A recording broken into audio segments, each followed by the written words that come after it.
Bonjour et bienvenue les amis dans cette nouvelle vidéo du blog La meilleure cyclo-sportive de votre vie, dans laquelle nous allons parler de la méditation, en quoi la méditation peut augmenter vos performances en côte. Alors d'abord, je vous rassure, la méditation ce n'est pas une pratique religieuse, d'accord, mais c'est plutôt une hygiène mentale. Alors, on va faire un petit test tout de suite, vous allez voir, c'est très simple.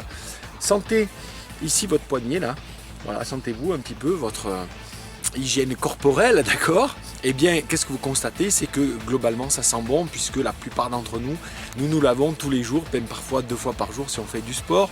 Je vous rassure, si vous lavez même qu'un jour sur 2, eh bien, par rapport à il y a un siècle, vous lavez beaucoup plus. Parce qu'il y a un siècle, à la fin du 19e siècle, eh bien, les gens ne se lavaient qu'une fois par semaine ou 2 fois par semaine seulement. Et à la fin du 18e siècle, c'était encore pire que ça. L'hygiène corporelle, l'hygiène au niveau dentaire, etc., n'était pas aussi développée qu'aujourd'hui. Aujourd'hui, pour la plupart de la population, eh bien, se laver tous les jours, se brosser les dents 2 ou 3 fois par jour, ça paraît tout à fait normal et naturel. On a compris l'intérêt de faire ça. D'ailleurs, eh bien, le taux de mortalité a baissé considérablement, la durée de vie a augmenté considérablement. Certes dû aux médicaments, mais aussi dû à notre hygiène quotidienne, voilà, pour tout ce qu'on fait. Eh bien, je suis persuadé que d'ici quelques années, d'accord, et encore plus d'ici un siècle, l'hygiène mentale, eh bien, fera intégralement partie de la vie quotidienne, parce qu'on aura compris l'importance et l'impact considérable que ça a pour notre bien-être global, et avec la vie beaucoup plus agitée que l'on a aujourd'hui. Alors, vous allez me dire, mais pourquoi il nous parle de ça? Quel est le rapport avec la performance cycliste en montagne? Eh bien, tout simplement parce que par un des bénéfices principaux de la méditation, c'est de développer la concentration, la capacité à se concentrer, d'accord? Ça a plein d'autres qualité importante, d'accord, mais celle de se concentrer est la plus importante. Or, quand on fait une côte ça dure entre 45 minutes, 1 heure en général, sur une ascension, et pendant 45 minutes, 1 heure, eh bien, vous avez habituellement beaucoup de gens, et notamment des débutants, qui commencent à se parler à eux-mêmes, qui commencent à faire vagabonder leur esprit, parce que l'effort, c'est toujours le même, il est répétitif. Et là, qu'est-ce qui se passe? On commence à rentrer dans une espèce de faux rythme. On oublie de boire, on oublie de relancer, on oublie de s'alimenter. Et surtout, ceux qui performent, eh bien, à quoi ils pensent pendant une ascension? Ils pensent à leur coup de pédale, à leur gestuelle. Ils sont concentrés pour, au moindre petite augmentation du dénivelé, de relancer si c'est court, de passer en force si c'est un peu plus long. Quel est le bon braquet, quelle est la bonne fréquence cardiaque, quelle est la bonne fréquence de pédalage, s'alimenter, boire toutes les 10 minutes, s'alimenter régulièrement. Ils sont concentrés à tout ça sur toute l'ascension. À la fin, ça fait une grosse différence. Et même si vous dites, ouais, non mais moi, de toute façon, voilà, je monte en 1 heure, quand les pros ils montent à une demi-heure, ok. Mais si vous vous concentrez, vous pouvez gagner de précieuses minutes, alors pas que des minutes, parce que vous allez gagner facilement 5 ou 10 minutes sur une ascension. Oui, 5 ou 10 minutes sur une ascension.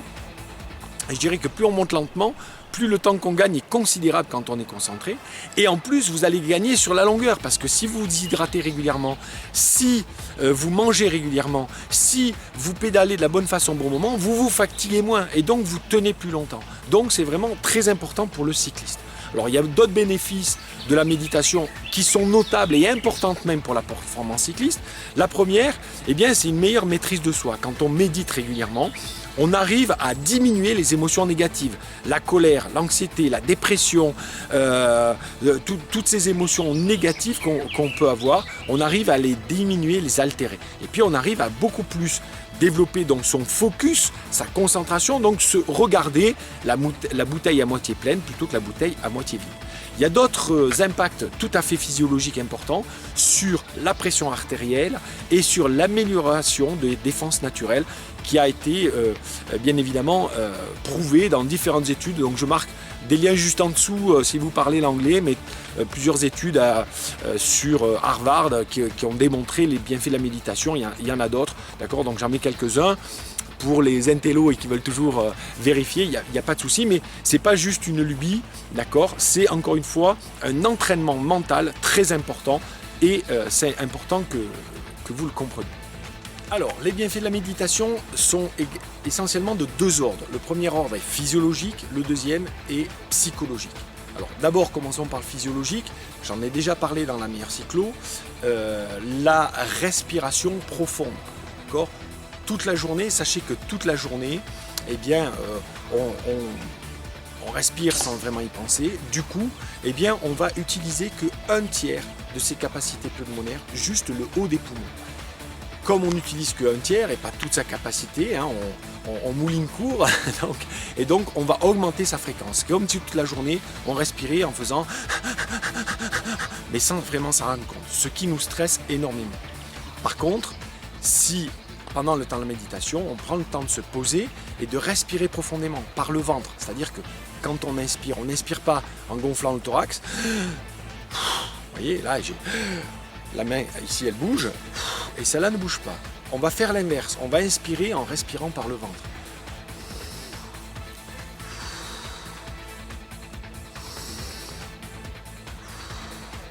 Voilà, vous avez compris le principe. Donc c'est une respiration qui utilise toutes les capacités pulmonaires, toutes les alvéoles pulmonaires. C'est quelque chose, si on s'entraîne tous les jours, eh bien quand on va faire un effort cycliste, on va utiliser toutes ces capacités pulmonaires plutôt que par le stress, utiliser qu'une partie de ses poumons. Donc ça c'est un bienfait physiologique pour le cycliste, mais également pour le corps humain en général, parce qu'on oxygène mieux tout son corps. Et sachez que quand on oxygène son corps, hein, vous savez, hein, on peut se passer de manger pendant 8 jours, de boire pendant 1 jour ou 2, de respirer pendant quelques minutes. Donc la respiration, c'est ce qu'il y a de plus important. Des cellules de poulet qu'on a mis dans du sérum physiologique uniquement alimentées en oxygène, au lieu de vivre pendant 3 semaines, comme c'est le cas dans le corps d'un poulet, elles ont vécu pendant plus de 3 ans en étant parfaitement saines. En fait, on a arrêté l'expérience au bout de 3 ans parce qu'on s'est rendu compte que en fait, elles ne se dégradaient pas parce qu'elles étaient simplement bien oxygénées. Notre corps, qui est constitué à 70% d'eau, et seulement 3-4 litres de sang, les 3-4 litres de sang sont filtrés par notre cœur, hein, qui va faire une pompe et qui l'amène dans tous les organes qui filtrent le sang. Mais tous nos organes qui sont dans donc 50 litres d'eau, grosso modo, hein, de système lymphatique, eh bien, ce système-là n'est pas filtré, n'est jamais filtré. D'accord ?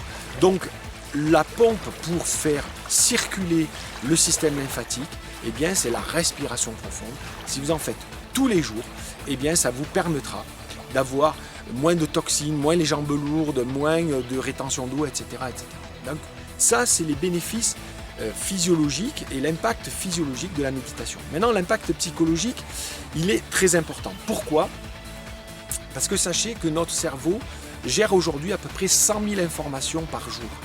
Il y a 10 000 ans à peu près, on a estimé que nos ancêtres devaient gérer à peu près 10 000 informations par jour. 10 000 avant, 100 000 aujourd'hui. Vous imaginez le stress supplémentaire ? Okay. Et sachez que eh bien, l'évolution informatique n'a rien arrangé. Avec les ordinateurs, il y a des flashs lumineux en permanence, des informations qui viennent de tous les côtés, le téléphone et la télévision. Faites le test ce soir en regardant la télévision, vous verrez que les réalisateurs changent le plan toutes les 5 à 10 secondes. Pourquoi ? Parce que notre cerveau est fait de telle manière à être très attentif à ce qui se passe. C'est ce qu'on appelle l'attention captée. Si quelque chose change dans votre champ visuel, hop, tout de suite, ça capte l'attention de votre cerveau. Parce que hein, si vous étiez en train de cueillir des fruits et qu'il y a quelque chose qui bouge là-bas, eh ben, il faut le capter tout de suite. Les réalisateurs se servent de ça pour capter notre attention, ce qui vous arrive, ce qui fait que souvent vous devez être devant la télé avec la télécommande et vous dire mais pourquoi je regarde cette connerie ? Tout simplement parce qu'on capte en permanence votre attention avec des changements de plan. Tout ça stresse énormément le cerveau. Vous avez beaucoup plus d'informations à gérer, donc de temps en temps il faut lui donner des temps de pause. Et c'est l'intérêt de la méditation qui va permettre de fixer votre attention sur une chose. La méditation, ce n'est pas l'art de penser à rien, c'est l'art de se concentrer sur une seule chose. Bien sûr, ça muscle votre concentration, mais aussi ça fait reposer votre cerveau comme si, eh bien, un petit peu, vous savez, une eau trouble qui est agitée parce qu'il y a des particules dans l'eau, on n'y voit rien à travers. Et bien, quand vous le faites reposer, d'un coup, les particules se posent et on y voit clair. Eh bien, c'est ça l'intérêt de la méditation, c'est que vous allez y voir beaucoup plus clair dans vos décisions, pour contrôler vos émotions, etc., etc. Alors, quelle est la recette de la meilleure cyclosportive pour la méditation, pour méditer en 1 minute? Parce que je vous propose de commencer doucement et progressivement pour que ce soit facile. Mais je vous lance un défi. Pendant 1 semaine, faites 1 semaine de méditation facile. Alors, comment vous allez vous y prendre? C'est très simple. Au passage, je remercie Olivier Roland du blog Blogueur Pro qui m'a donné cette idée-là. D'accord? Il y a des tas de recettes pour méditer facile. Moi, c'est une recette que j'utilise avec mes coachés régulièrement pour leur apprendre la méditation.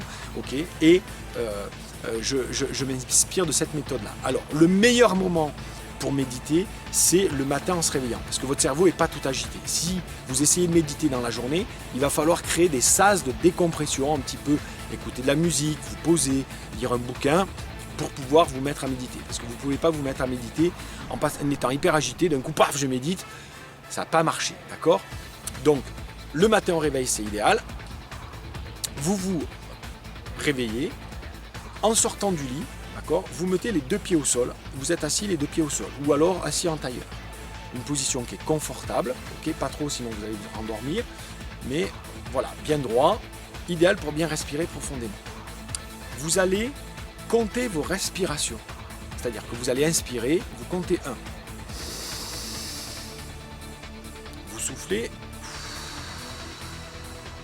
vous recomptez 1. Vous inspirez, 2. Vous soufflez. 2. Vous inspirez. 3. Vous soufflez. 3. Faites les inspirations et les expirations les plus profondes possibles et vous comptez à chaque fois en inspirant 1 et en expirant 1. D'accord? Vous avez compris le principe, vous arrivez jusqu'à 10. Si vous arrivez jusqu'à 10, sans perdre le fil, ça veut dire que vous êtes resté concentré sur votre respiration et c'est exactement ce qu'on cherche. Il se peut que vous arriviez jusqu'à 10, mais que vous sentez bien que vous avez eu l'esprit pris par autre chose et qu'à un moment, vous ne savez plus bien si vous êtes assis ou assis. Arrêtez-vous et vous recommencez à 0 de manière à arriver à 10. À force de le faire, vous allez arriver à 10 en étant bien concentré sur vos chiffres et sur votre respiration. D'accord? Juste ça. Alors, si vous le faites la première fois vous réussissez, ça va vous tenir à peine plus d'1 minute. Vous avez largement le temps de consacrer 1 minute à votre hygiène mentale tous les jours. Vous le faites. Si vous n'y arrivez pas, simplement vous recommencez et ce qui va, vous allez voir, apaiser votre esprit, apaiser votre petit vélo qui cogite dans la tête, ça vous fait un bien incroyable. Ensuite, chaque jour, quand vous arrivez à ça, essayez de progresser un petit peu, de recommencer, vous faites une fois jusqu'à 10, puis après vous faites une fois jusqu'à 5, d'accord? Puis une fois jusqu'à 10 et une deuxième fois jusqu'à 10, comme vos séries de fractionnés, vos séries d'entraînement, c'est la même chose pour augmenter progressivement. On peut arriver jusqu'à un quart d'heure, 20 minutes avec des bienfaits incroyables. Mais simplement 5 minutes par jour, c'est très efficace. Sachez que 5 minutes par jour est beaucoup plus efficace qu'un quart d'heure une fois par semaine. Donc faites-le plutôt un petit peu tous les jours qu'une fois de temps en temps. Ce que je vous propose, donc, c'est de lancer le challenge sur 1 semaine. Faites 1 semaine de méditation tous les jours et voyez l'impact que ça a sur votre santé, votre bien-être au quotidien et surtout sur vos ascensions en vélo ou vos contre-la-montre. Donc si dans la semaine vous avez une compétition en vélo ou en contre-la-montre ou en côte, je serai ravi de voir votre impact sur cette concentration que vous avez retrouvée. Donc laissez-moi juste en dessous dans les commentaires le résultat de votre méditation, de votre défi au bout de 7 jours de méditation. Laissez-moi aussi votre avis sur ce genre de vidéos et de sujets et sur les autres sujets que vous voulez traiter. Et n'oubliez pas que vous pouvez me laisser simplement un commentaire pour me donner de vos nouvelles, ça me fait toujours plaisir. Je vous dis à très bientôt sur une prochaine vidéo du blog La meilleure cyclosportive de votre vie. Et maintenant, c'est à vous de jouer.